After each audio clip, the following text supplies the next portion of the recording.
मेरी बात सुनो हामिद, अगर उस औरत को कुछ भी हुआ ना तो मैं तुम्हें खुद पुलिस के पास लेकर जाऊंगी। ये एक बहुत भयानक बात है कि एक बेटे ने अपने ही भाइयों को कत्ल कर डाला। तुम इस घर में और मजीद नहीं रह सकती। मैं तुमसे फिर से शादी करना चाहता हूँ ज़बरत। चाहता हूँ कि उर्गुब की सबसे खूबसूरत दुल्हन बनो। सब कुछ खत्म हो चुका है। ज़बरत, हमने आसपास के लोगों से पूछ लिया, लेकिन वो कहीं नहीं मिली। या अल्लाह मेरी मदद कर। मेरे बाबा को और आदिल चाचा को अब्बास ने ही मारा था।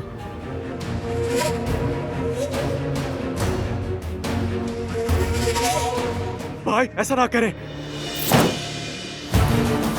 तुम ये खुशी का खेल खेलते रहो अदनान, बाद में मैं तुम्हें काफी मसरूफ रखूंगी।